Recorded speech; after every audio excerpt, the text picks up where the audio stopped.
പാലം. തകഴി നെടുമുടി പഞ്ചായത്തുകളെ ബന്ധിപ്പിച്ച പമ്പയാറിന് കുറുകെ പണിത പടുകൂറ്റൻ പാലം.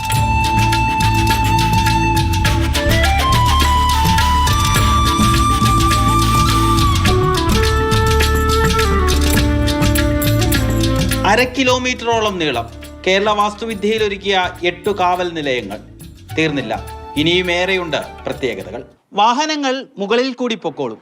ഇളം കാറ്റും കൊണ്ട് പുഴയുടെ സൗന്ദര്യം ആസ്വദിച്ച് നടക്കാൻ താഴെ വിശാലമായ സൗകര്യമുണ്ട്. മുകളിലത്തെ നിലയിൽ റോഡും താഴത്തെ നിലയിൽ നടപ്പാതയുമുള്ള കേരളത്തിലെ ആദ്യത്തെ പാലമാണിത്.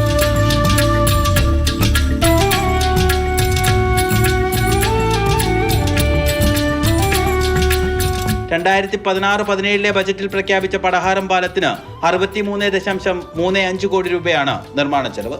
ബോണിയം വർഗീസിനൊപ്പം രഘുനാഥ് നാരായണൻ, മാതൃഭൂമി ന്യൂസ്, ആലപ്പുഴ.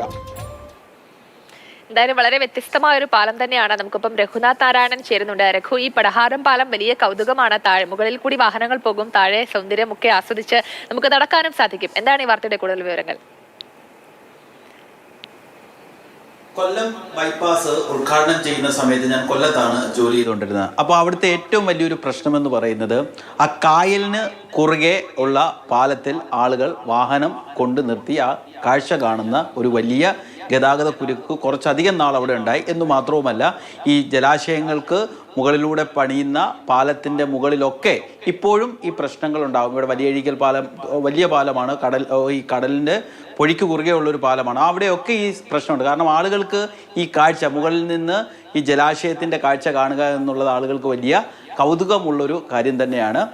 വിവിധ സംസ്ഥാനത്ത്, നമ്മുടെ കേരളത്തിൽ നിന്നേ ഉള്ളൂ, കൽക്കട്ടയിൽ ഉൾപ്പെടെ പല സ്ഥലങ്ങളിലും ഇത്തരത്തിൽ പാലം, അതായത് വാഹനം പോകാനുള്ള പാലം മുകളിൽ കൂടെയും അതിൻ്റെ തൊട്ട് താഴെയായി ആളുകൾക്ക് നടന്നു പോകാൻ വേണ്ടിയുള്ള സംവിധാനവും ഒരുക്കിയിട്ടുണ്ട്. അതായത് പടഹാരം പാലം കേരളത്തിൽ ആദ്യമായിട്ടുള്ളതാണ്. പ്രത്യേകിച്ച് കുട്ടനാട്ടിലായതുകൊണ്ട് തന്നെ വളരെ മനോഹരമാണ്. ആ പാലത്തിൽ, ആ നടപ്പാലത്തിൽ നിന്നുകൊണ്ട് ഒരു അപ്പുറത്ത് പൂക്കൈതയാറിൻ്റെ കാഴ്ച കാണാനും പമ്പയാറിൻ്റെ കാഴ്ച കാണാനും അതിൻ്റെ അടിയിലൂടെ വള്ളവും ഒക്കെ പോകുന്ന ആളുകൾക്ക് സത്യത്തിൽ ഒന്ന് ഉല്ലസിക്കാനും ഒന്ന് വിശ്രമിക്കാനും പറ്റുന്ന ഒരു സ്ഥലം തന്നെയാണ് ഈ പാലം. എന്തായാലും ഇനിയും പുതിയ പാലങ്ങൾ വരുമ്പോൾ ഇങ്ങനെയുള്ളൊരു സാധ്യത കൂടി പരിശോധിക്കുന്നത് നല്ലതായിരിക്കും. പ്രത്യേകിച്ച് ടൂറിസത്തിനൊക്കെ വലിയ സാധ്യതയുള്ള ഒരിടം കൂടിയാണ് ഈ പാലത്തിൻ്റെ താഴെ എന്ന് പറയുന്നത്. കാരണം ഇപ്പോൾ നമ്മൾ ഫ്ലൈ ഓവറുകളുടെയൊക്കെ അടിയിൽ ഹോട്ടലൊക്കെ തുടങ്ങാൻ വേണ്ടിയുള്ള ഒരു സംവിധാനത്തെക്കുറിച്ചൊക്കെ ആലോചിക്കുന്നുണ്ട്. ചിലയിടങ്ങളിലൊക്കെ അത് തുടങ്ങിയിട്ടുണ്ട്. അതേപോലെ തന്നെ ഈ പാലങ്ങൾക്ക് അടിയിൽ കൂടി ഇത്തരത്തിലുള്ളൊരു ടൂറിസത്തെ പ്രോത്സാഹിപ്പിക്കുന്ന,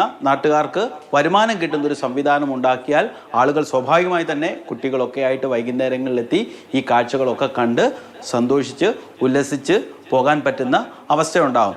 എന്ന് മാത്രവുമല്ല, നമ്മളിപ്പം ഈ ആലപ്പുഴ ബൈപ്പാസിൽ കൂടെ പോകുമ്പോൾ കാണാൻ വേണ്ടി സാധിക്കും, നമുക്ക് ആ ബൈപ്പാസിൻ്റെ തൊട്ടപ്പുറത്താണ് കടൽ. ആ കടലിൻ്റെ ഭംഗി ആസ്വദിക്കാൻ പറ്റാത്ത രീതിയിൽ മോശം എഞ്ചിനീയറിങ്ങിലൂടെയാണ് ആ പാലം പണിഞ്ഞിരിക്കുന്നത്. മനുഷ്യർക്ക് പ്രകൃതിയുടെ കാഴ്ച കണ്ടു പോകുക എന്നുള്ളത് അവർക്ക് മാനസിക ഉല്ലാസമാണ്. യാത്രയുടെ ഒരു മടുപ്പൊക്കെ കുറയ്ക്കുന്ന ഒരു കാര്യം തന്നെയാണ്. എന്ന് മാത്രമല്ല, ഈ പാലത്തിൻ്റെ മനോഹാരിതയെക്കുറിച്ച് നമ്മൾ പറഞ്ഞു കഴിഞ്ഞു. പക്ഷേ ഇതൊരു പ്രധാനപ്പെട്ട കാരണം, കുട്ടനാട്ടിലെ സംബന്ധിച്ചിടത്തോളം കുട്ടനാട്ടിലെ ജനങ്ങൾക്ക് എന്നും ഈ വള്ളം അവർക്ക് വലിയൊരു പ്രശ്നമാണ്. കാരണം ഈ വള്ളത്തിൽ വേണം അവർക്ക് പലപ്പോഴും പോകാൻ. ഈ പാലം വന്നതോടുകൂടി ഒരുപാട് മനുഷ്യർക്ക് വീടുകളിലേക്ക് വാഹനങ്ങളൊക്കെ എത്തുന്നു. എന്ന് മാത്രവുമല്ല, AC റോഡിനെയും അമ്പലപ്പുഴ തിരുവല്ല റോഡിനെയും ബന്ധിപ്പിക്കുന്ന ഒരു പാലം കൂടി ആവുന്നതോടുകൂടി ഇവർക്ക് വേഗത്തിൽ മെഡിക്കൽ കോളേജിലേക്ക് വരാൻ. തീർച്ചയായിട്ടും രഘു, എന്തായാലും ഈ ഒരു വേറിട്ട ആശയം നമ്മുടെ നാട്ടിലും വരുന്നു എന്നുള്ളതിൽ നമുക്കും സന്തോഷം. അത് മുകളിലൂടെ വാഹനങ്ങൾ പോകും, താഴെ കൂടി ആളുകൾക്ക് നടന്നും പോകാൻ സാധിക്കുന്ന തരത്തിലുള്ള ഒരു പാലം. എന്തായാലും അത് വളരെ മികച്ച രീതിയിൽ തന്നെ മുന്നോട്ട് പോകട്ടെ.